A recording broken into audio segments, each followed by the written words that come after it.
درود پاک پڑھنے اللہم صلی علی سیدنا شفینا مولانا محمد بارک وسلم صلو علیہ صلاۃ و سلام علیک یا رسول اللہ صلی اللہ تعالیٰ علیہ وسلم۔ کس شان سے حسان بولے، فدائے حامل قرآن بولے، وحسن من کلم ترقت عینی واجمل من کلم تلد النساء، خلقت مبرعا من کل عیب کأنک قد خلقت کما تشاء۔ ہزار بار بشویم دہن ز مشک و گلاب، ہنوز نام تو گفتن کمال بیات بیست۔ محترم سامعین، سیرت النبی صلی اللہ علیہ وسلم کا پروگرام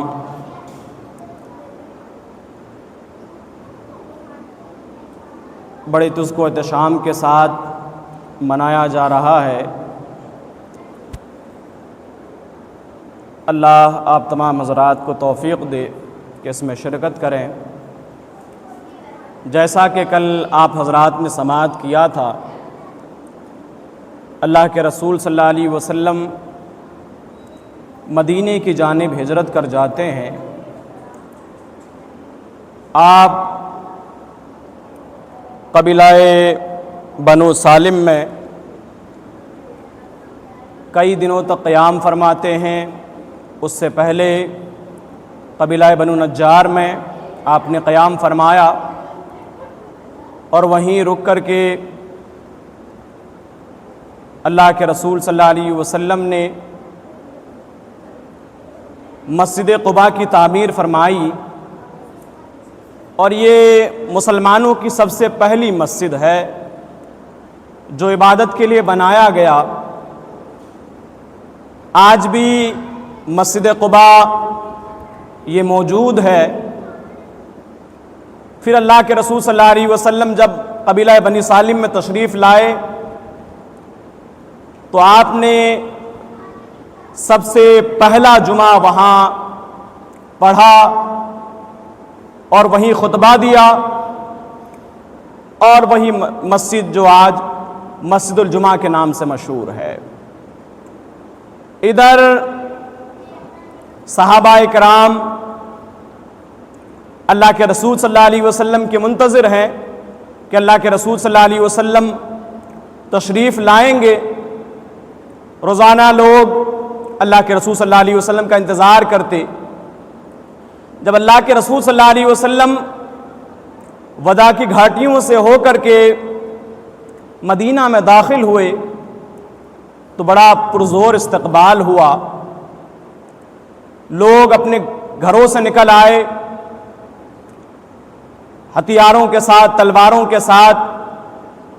بنو نجار کی چھوٹی چھوٹی بچیاں اللہ کے رسول صلی اللہ علیہ وسلم کے استقبال میں یہ اشعار پڑھی: طلع البدر علینا من ثنیات الوداع وجب الشکر علینا ما دعا للہ داعی ایھا المبعوث فینا۔ یہ تمام اشعار اللہ کے رسول صلی اللہ علیہ وسلم کے استقبال میں ان لوگوں نے پڑھا۔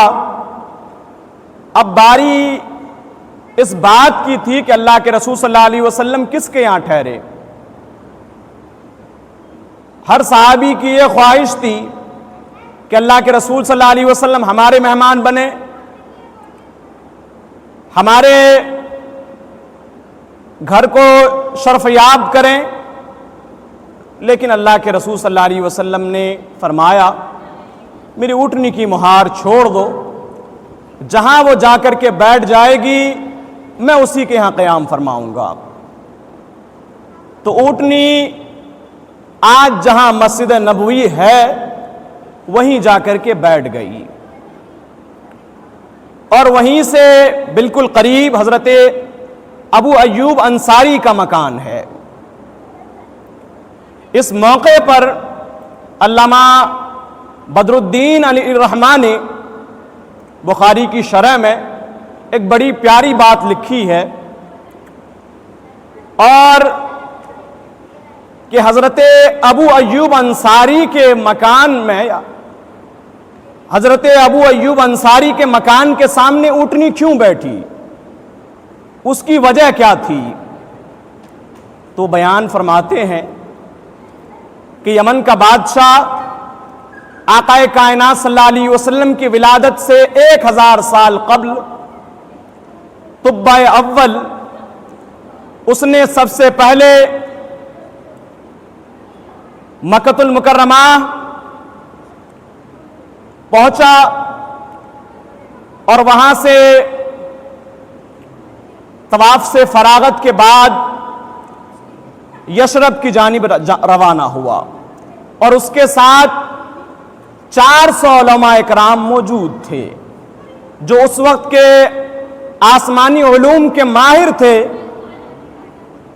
یہ حضرات طب اول کے ساتھ سفر کر رہے تھے۔ پہلے پہل تو مکہ معظمہ کے طواف کرنے کے بعد یثرب کی جانب روانہ ہوئے، اور وہی یثرب جو آج مدینۃ النبوی ہے، جو مدینہ منورہ ہے۔ یثرب میں پہنچنے کے بعد وہاں جو 400 علماء کرام موجود تھے جو اس وقت کے آسمانی علوم کے ماہر تھے، ان لوگوں نے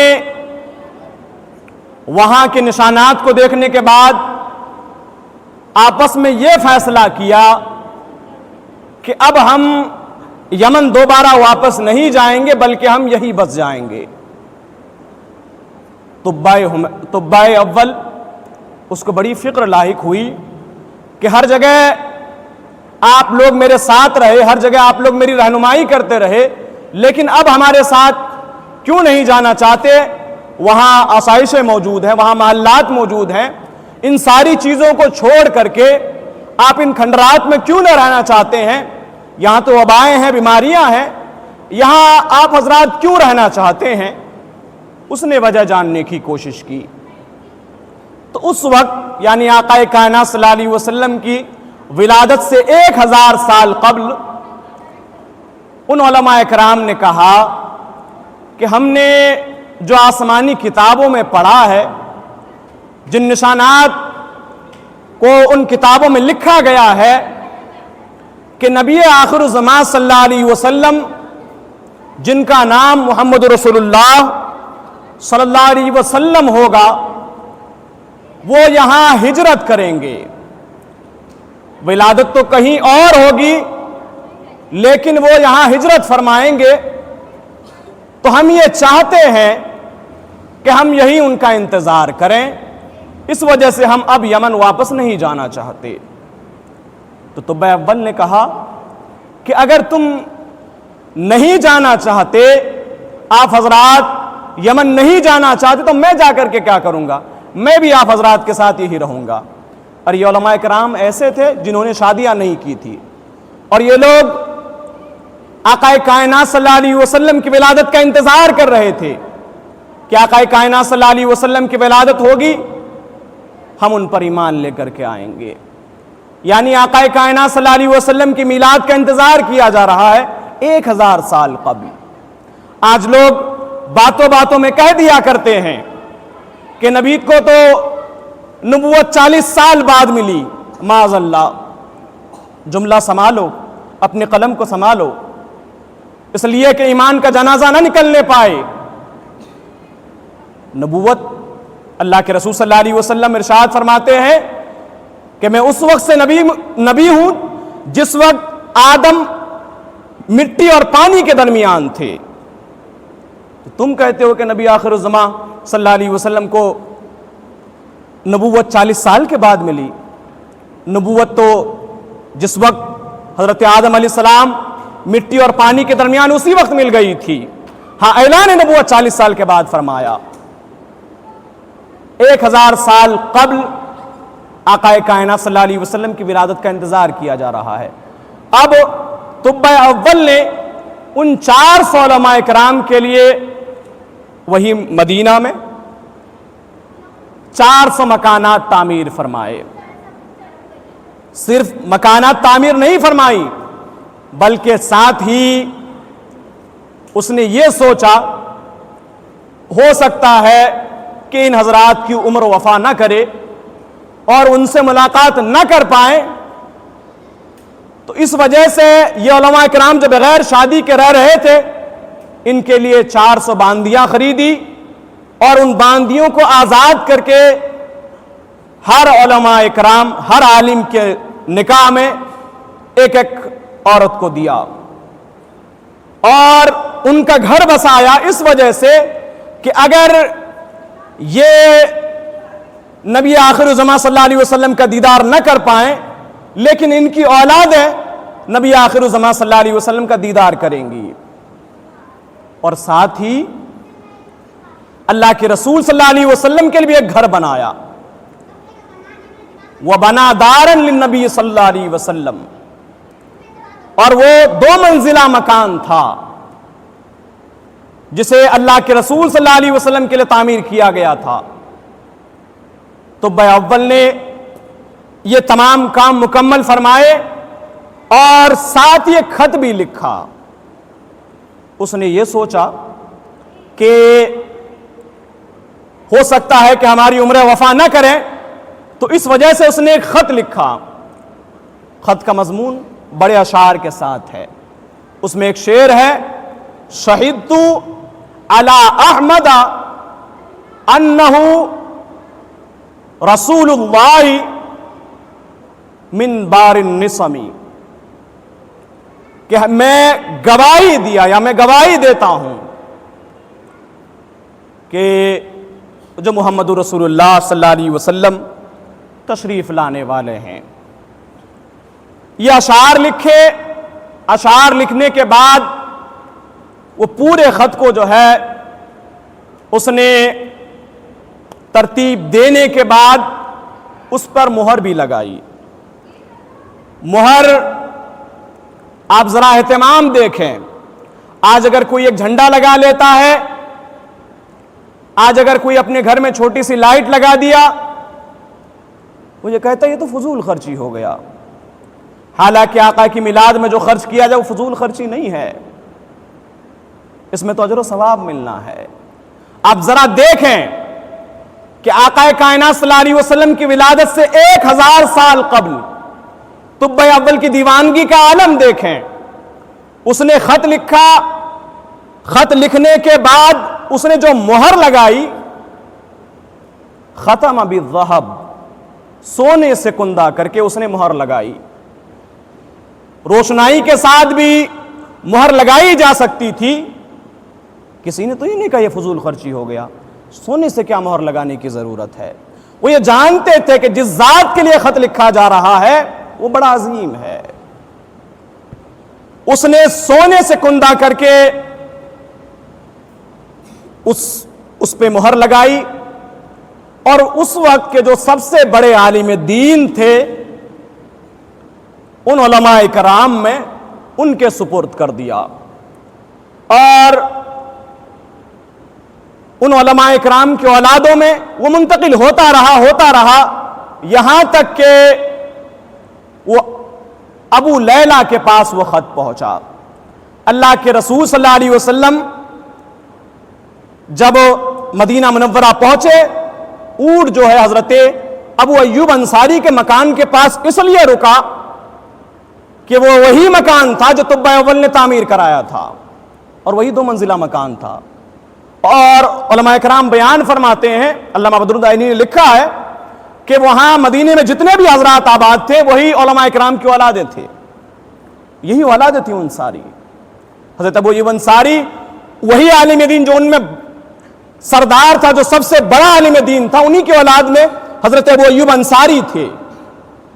اور آقا کائنات صلی اللہ علیہ وسلم نے حضرت ابو ایوب انصاری کے مکان میں قیام فرمایا۔ وجہ سمجھ میں آ گئی؟ پھر صرف جب ابو لیلہ وہاں تو بھائی جب اللہ کے رسول صلی اللہ علیہ وسلم پہنچے، صحابہ اکرام کا ایک جمع غفیر ہے، لوگ جوق در جوق آ کر کے اسلام قبول کر رہے ہیں۔ ابو لیلہ سے کسی نے کہا کہ تم آگے جاؤ، تم کیوں نہیں جاتے؟ جب ابو لیلہ آگے پہنچا، اللہ کے رسول صلی اللہ علیہ وسلم نے فرمایا انت ابو لیلہ، تو ابو لیلہ ہے اور میرا خط تیرے جیب میں ہے، تیری جیب میں ہے۔ ابو لیلہ بڑا حیران ہوا کہ ان کو میرا نام بھی پتا ہے اور میرے جیب میں خط ہے، اسے جو خط ہے انہیں بھی اس کا پتا ہے۔ تو اس نے کہا کہ آپ کون ہے؟ تو کہا انا محمد رسول اللہ صلی اللہ تعالیٰ علیہ وسلم۔ حاتب الکتاب، میرا وہ خط لے کر کے آؤ جو طب اول نے میرے لیے لکھا تھا۔ وہ بڑی حیرانی کے ساتھ خط نکالا اور اللہ کے رسول صلی اللہ علیہ وسلم نے خط نکال کر کے دیکھا۔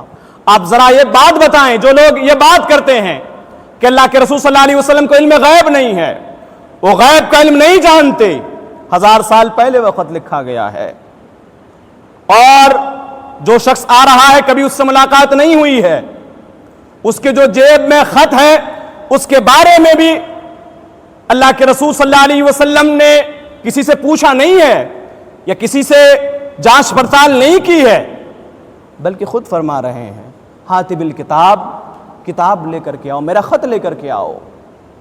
آج یہ کہہ دیتے ہیں کہ اللہ کے رسول صلی اللہ علیہ وسلم کو معاذ اللہ پیٹھ کے پیچھے کا علم نہیں ہے، تمہیں کیا خبر؟ سورج الٹے پاؤ پلٹے، چاند اشارے سے ہو چاک، سورج الٹے پاؤ پلٹے، چاند اشارے سے ہو چاک، اندھے نزدیک دیکھ لو قدرت رسول اللہ کی۔ تم رسول اللہ کی قدرت کو دیکھنا چاہتے ہو، یہ ان مناظر کو دیکھو۔ یہ اعلیٰ حضرت رضی اللہ تعالیٰ عنہ نے مجاز دینے کی کوشش کی۔ درود پاک پڑھیں۔ اللہم صلی علی سیدنا شفینا مولانا محمد بارک وسلم، صلو علیہ صلاۃ و سلام علیک یا رسول اللہ صلی اللہ تعالیٰ علیہ وسلم۔ تو علامہ بدر الدین عینی علیہ الرحمہ نے آقا کائنات صلی اللہ علیہ وسلم کے حضرت ابو ایوب انصاری کے مکان میں ٹھہرنے کی وجہ بیان فرمائی، جیسا کہ آپ نے سماعت فرمایا۔ اللہ کے رسول صلی اللہ علیہ وسلم نے حضرت ابو ایوب انصاری کے مکان کا نچلا حصہ پسند فرمایا اور وہیں آپ رہنے لگے، لیکن حضرت ابو ایوب انصاری رضی اللہ تعالیٰ عنہ چاہتے تھے کہ میں نیچے رہوں، اللہ کے رسول صلی اللہ علیہ وسلم اوپر رہے۔ کئی بار اللہ کے رسول صلی اللہ علیہ وسلم نے درخواستیں بھی کی، اللہ کے رسول صلی اللہ علیہ وسلم سے درخواستیں کی کہ آپ جو اوپر رہیں، لیکن اللہ کے رسول نے فرمایا کہ میرے پاس لوگوں کا جمع غفیر ہوتا ہے، لوگوں کا آنا جانا ہوتا ہے، اس وجہ سے نچلا حصہ ہی بہتر ہے۔ اللہ کے رسول صلی اللہ علیہ وسلم تقریباً 6 یا 7 مہینے حضرت ابو ایوب انصاری کے مکان میں تشریف فرما رہے۔ اس کے بعد پھر جو ہے مسجد نبوی کے قریب جو ہے جو ازواج مطہرات کے لیے حجرے بنائے گئے، اس میں اللہ کے رسول صلی اللہ علیہ وسلم وہاں تشریف لے گئے۔ اب جب مدینہ تشریف فرما ہوئے تو سب سے پہلے وہاں ضرورت محسوس ہوئی ایک مسجد کی کہ لوگ جہاں جماعت قائم کر سکیں، بجماعت نماز ادا کر سکیں۔ اللہ کے رسول صلی اللہ علیہ وسلم نے ایک جگہ جو آج مسجد نبوی ہے اسے پسند فرمایا، پتہ لگایا کہ یہ کس کا ہے، تو پتہ چلا کہ یہ بنو نجار کا ہے۔ تو اللہ کے رسول صلی اللہ علیہ وسلم نے انہیں بلایا اور کہا کہ ہم نے اسے مسجد کے لیے تجویز فرمائی ہے، تم انہیں بیچ دو۔ انہوں نے کہا کہ ہم نہیں بیچیں گے، ہم یوں ہی جو ہے آپ جو ہے یوں ہی جو ہے انہیں رکھ لیں، ہم جو ہے اللہ کی راہ میں انہیں صدقہ کرتے ہیں۔ اللہ کے رسول صلی اللہ علیہ وسلم نے فرمایا کہ نہیں ہم اس کی قیمت دیں گے۔ پھر بعد میں پتہ لگا، دوسری روایت میں ہے کہ وہ 2 یتیم بچوں کا تھا۔ اللہ کے رسول صلی اللہ علیہ وسلم نے حضرت ابو بکر صدیق رضی اللہ تعالیٰ عنہ کے مال سے اس کی قیمت ادا کی۔ اب ذرا سوچیں، آج لوگ کہہ دیا کرتے ہیں کہ حضرت علی رضی اللہ تعالیٰ عنہ جو ہے معاذ اللہ حضرت ابو بکر صدیق رضی اللہ تعالیٰ عنہ سے افضل ہیں، یا حضرت علی اور حضرت ابو بکر صدیق رضی اللہ تعالیٰ عنہ کے درمیان یہ بغض و عناد دکھانے کی کوشش کرتے ہیں۔ یہ سب سے پہلے مدینے میں جو مسجد تعمیر ہو رہی ہے وہ حضرت ابو بکر صدیق رضی اللہ تعالیٰ عنہ کے مال سے تعمیر کی جا رہی ہے۔ حضرت ابو بکر صدیق رضی اللہ تعالیٰ عنہ نے مال ادا کیا۔ اس کے بعد وہاں جو ہے کچھ درخت وغیرہ تھے، ببول وغیرہ کے، مشرکین کی کچھ قبریں تھیں، انہیں بالکل برابر کر دیا گیا۔ پھر جو ہے مسجد نبوی کی تعمیر اللہ کے رسول صلی اللہ علیہ وسلم نے اپنے ہاتھ سے اس کی بنیاد رکھی۔ بنیاد کس طرح سے؟ بھائی کھجور کے تنے تھے، اوپر جو ہے کھجور کے جو ہے درخت کھجور کے جو ہے ٹہنیاں وغیرہ رکھ دی گئیں، اور برسات کے موسم میں جو اس سے پانی ٹپکتا تھا۔ اب ذرا سوچیں، اللہ کے رسول صلی اللہ علیہ وسلم نے اس مسجد کی تعمیر فرمائی، اور وہ مسجد اتنا عظیم ہے۔ آج آپ دیکھ لیں، آج اگر آپ وہاں چلے جائیں، وہ مسجد نبوی جس میں اگر ایک رکعت نماز پڑھی جائے 50,000 رکعتوں کا ثواب ہے۔ اللہ کے رسول صلی اللہ علیہ وسلم نے وہ مسجد تعمیر فرمائی۔ مسجد کی تعمیر کے بعد ازواج مطہرات کے لیے حجرے تعمیر کیے گئے۔ پہلے پہل 2 ہی ازواج مطہرات اللہ کے رسول صلی اللہ علیہ وسلم کے نکاح میں تھی، 2 حجرے تعمیر فرمائے گئے۔ اس کے بعد پھر حسب معمول اس کی جو ہے وسعت ہوتی رہی۔ جب ازواج مطہرات بڑھیں تو یوں ہی پھر جو ہے حجروں کی تعمیر ہوتی رہی۔ اب بات یہ آئی کہ بھئی نماز کے وقت لوگوں کو بلایا کیسے جائے؟ تو لوگوں نے، صحابہ اکرام نے الگ الگ مشورے دیے۔ کسی نے کہا کہ آگ جلائی جائے، کسی نے کچھ اور مشورہ دیا۔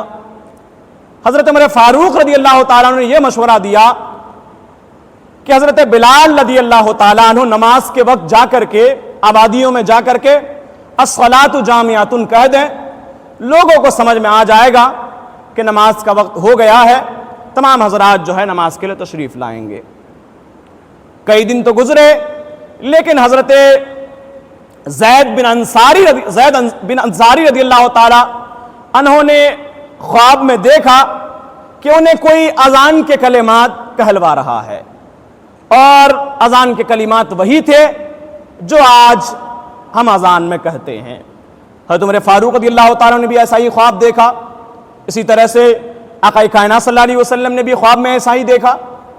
تو اللہ کے رسول صلی اللہ علیہ وسلم نے یہ حکم الہی جان کر کے اذان کے کلمات حضرت بلال رضی اللہ تعالیٰ عنہ کو سکھانے کا حکم دیا، اور فرمایا کہ بلال کی آواز بلند ہے، یہ اذان دیا کریں۔ تو پھر جو ہے اذان کی شروعات اسی وقت سے ہوئی۔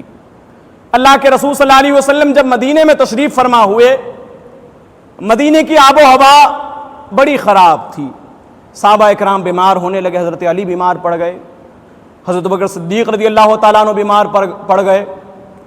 ان لوگوں نے دل ہی دل میں مکہ المکرمہ کو یاد کرنا شروع کیا، مکہ المکرمہ کی آب و ہوا کو یاد کرنے لگے کہ ہمارا شہر کتنا پیارا تھا۔ پھر اللہ کے رسول صلی اللہ علیہ وسلم نے مدینے کے لیے دعا فرمائی، اور اللہ کے رسول صلی اللہ علیہ وسلم نے یہ کہا کہ اللہ رب العزت ان لوگوں کے دلوں میں مدینے کی محبت کو ڈال دے، اور مدینے میں جو وبائیں اور بیماریاں آتی ہیں انہیں بالکل رفع و دفع فرما، بلکہ مقام جحفہ کی جانب انہیں منتقل فرما دے۔ اللہ کے رسول صلی اللہ علیہ وسلم کی اس دعا کے بعد آج آپ دیکھ لیں، مدینے کی ہوا سے بہتر ہوا آپ کو کہیں نہیں ملے گی۔ اگر کوئی بیمار جاتا ہے وہ شفا یاب ہو جاتا ہے۔ مدینے کی ہوا کا یہ عالم ہے۔ یہ اللہ کے رسول صلی اللہ علیہ وسلم کی دعاؤں کی برکت ہے۔ درود پاک پڑھیں۔ اللہم صلی علی سیدنا شفیعنا مولانا محمد بارک وسلم، صلو علیہ صلاۃ و سلام علیک یا رسول اللہ صلی اللہ تعالی علیہ وسلم۔ اللہ کے رسول صلی اللہ علیہ وسلم نے اس موقع پر کہ بھائی مہاجرین جو اپنا سارا مال مکہ المکرمہ میں چھوڑ آئے تھے، یا جو حبشہ کی جانب ہجرت کر گئے تھے، وہاں سے وہ واپس مدینہ منورہ آئے تھے، ان کے پاس بظاہر کچھ بھی نہیں تھا، حالانکہ مکہ المکرمہ میں ان کا شمار رئیسوں میں ہوا کرتا تھا۔ حضرت بکر صدیق رضی اللہ تعالیٰ عنہ ہوں، حضرت عثمان غنی رضی اللہ تعالیٰ عنہ، یہ ایسے صحابہ اکرام تھے جن کے پاس مکہ المکرمہ میں بہت سارا مال تھا، لیکن انہوں نے صرف اور صرف دین کی خاطر سب کچھ چھوڑ کر کے مدینہ کی جانب ہجرت کی۔ جب مدینہ پہنچے ان کے پاس بظاہر اسباب وغیرہ کچھ نہیں تھے، لیکن انصاری صحابہ اکرام نے جو اس وقت مدد پیش کی ہے، آپ کو تاریخ انسانی میں ایسی مثال نہیں ملے گی، اس لیے کہ ان لوگوں نے اپنے گھر کھول دیے۔ حتیٰ کہ اللہ کے رسول صلی اللہ علیہ وسلم نے جب عقد مؤاخات قائم کیا، یعنی ایک صحابی کو دوسرے صحابی کا بھائی بنایا، ایک مہاجر صحابی کو دوسرے انصاری صحابی کا جو ہے بھائی بنا دیا، اسی طرح سے تمام صحابہ اکرام کو ایک دوسرے کا بھائی بنا دیا، اور ہر ایک جو ہے ان کے گھر میں جا کر کے رہنے لگے۔ ساتھ ہی ساتھ حضرت عبد الرحمن بن عوف رضی اللہ تعالیٰ عنہ جب ایک صحابی کے بھائی بنے تو انہوں نے تو حد ہی کر دی۔ انہوں نے، ان کے نکاح میں 2 بیویاں تھیں، تو حضرت عبد الرحمن بن عوف رضی اللہ تعالیٰ عنہ سے کہا کہ میرے بھائی، جب اللہ کے رسول صلی اللہ علیہ وسلم نے تمہیں میرا بھائی بنایا ہے تو مجھے یہ گوارا نہیں کہ میرے نکاح میں 2 بیویاں رہیں، بلکہ تم ان میں سے جنہیں پسند کرو گے میں انہیں طلاق دے دیتا ہوں اور تم ان سے جو ہے نکاح کر لو۔ یہاں تک صحابہ کرام نے مثالیں قائم کی، لیکن حضرت عبد الرحمن بن عوف رضی اللہ تعالیٰ نے کہا کہ میرے بھائی اس کی ضرورت نہیں ہے، بلکہ تم مجھے بازار کا راستہ بتاؤ۔ حضرت عبد الرحمن بن عوف رضی اللہ تعالیٰ عنہ قینقاع کی بازار میں گئے، وہاں جانے کے بعد انہوں نے کھجور کی تجارت شروع کی، اور کچھ ہی سالوں کے اندر حضرت عبد الرحمن بن عوف رضی اللہ تعالیٰ عنہ کا شمار مدینے کے بڑے تاجروں میں ہونے لگا، حتیٰ کہ 700 اونٹ لدا ہوا مال لے کر کے جب مدینے میں ان کے اونٹ آیا کرتے تھے۔ اب ذرا سوچیں، بس چند ہی سالوں کے اندر، لیکن صحابہ کرام نے بھی ان پر بوجھ بننا پسند نہ فرمایا، بلکہ صحابہ کرام بہت جلد ہی خود مختار ہونے کی کوشش کی، کیونکہ انہیں بیٹھ کے کھانے کی عادت نہیں تھی۔ ان لوگوں نے ان پر بوجھ بننا پسند نہ فرمایا۔ حضرت ابوبکر صدیق رضی اللہ تعالیٰ عنہ نے جو ہے کپڑے کی تجارت شروع کر دی، حضرت عثمان غنی رضی اللہ تعالیٰ عنہ یہ کھجور کی تجارت میں لگ گئے، یعنی ہر صحابی جو ہے اپنے اپنے کام میں لگ گیا، اور چند ہی دنوں کے اندر جو ہے یہ صحابہ کرام خود مختار ہو گئے۔ اس کے بعد اللہ کے رسول صلی اللہ علیہ وسلم نے جو وہاں کے یہودی آباد تھے ان سے ایک معاہدہ فرمایا۔ معاہدہ یہ تھا کہ بھائی ہم جو ہے ایک دوسرے کے دشمن کے خلاف کسی کی مدد نہ فرمائیں گے، بلکہ ایک کا دشمن دوسرا کا دشمن شمار کیا جائے گا، ایک کا دوست دوسرے کا دوست ہوگا۔ اسی طرح سے کئی اور معاہدے تھے جو یہود سے کیے گئے، بلکہ جو احکام توریت وغیرہ کے تھے انہیں بھی جو ہے حدود وغیرہ میں قائم کرنے کی بات کی گئی۔ تو یہ معاہدہ یہود کے ساتھ پہلی ہجری میں ہوا، جب اللہ کے رسول صلی اللہ علیہ وسلم نے مدینہ ہجرت فرمائی، اور ساتھ ہی اللہ کے رسول صلی اللہ علیہ وسلم نے صرف اور صرف انصار و مہاجر کے درمیان عقد مواخات قائم نہیں فرمایا، بلکہ مہاجر میں بھی جو ہے عقد مواخات قائم فرمایا، بھائی چارگی قائم فرمائی۔ تو حضرت ابوبکر حضرت عمر کو اللہ کے رسول صلی اللہ علیہ وسلم نے بھائی بنایا، اسی طرح سے کئی صحابہ کرام کو ایک دوسرے کا بھائی بنایا گیا۔ تو حضرت علی رضی اللہ تعالیٰ عنہ اللہ کے رسول صلی اللہ علیہ وسلم کی بارگاہ میں آئے اور فرمایا کہ یا رسول اللہ صلی اللہ علیہ وسلم، آپ نے تو ہر ایک کو ایک دوسرے کا بھائی بنایا، لیکن مجھے آپ نے کسی کا بھائی نہیں بنایا۔ تو اللہ کے رسول صلی اللہ علیہ وسلم نے فرمایا انت اخی فی الدنیا و فی الآخرہ، کہ تو میرا دنیا میں بھی بھائی ہے اور آخرت میں بھی بھائی ہے۔ حضرت علی رضی اللہ تعالیٰ عنہ کو اطمینان ہو گئے۔ درود پاک پڑھیں۔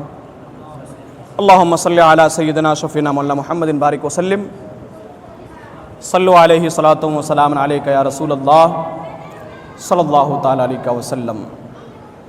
پھر اللہ کے رسول صلی اللہ علیہ وسلم پہلی ہجری کے واقعات میں ایک واقعہ قابل ذکر یہ بھی ہے کہ حضرت عبداللہ بن زبیر رضی اللہ تعالیٰ عنہ کی پیدائش اسی سال ہوئی، اس لیے کہ یہود نے یہ افواہ پھیلا دی تھی کہ ہم نے مسلمانوں پر جادو کر دیا ہے جو مدینہ آئے ہوئے ہیں، اب انہیں بچہ نہیں ہوگا، اور ایسا دیکھنے کو مل رہا تھا۔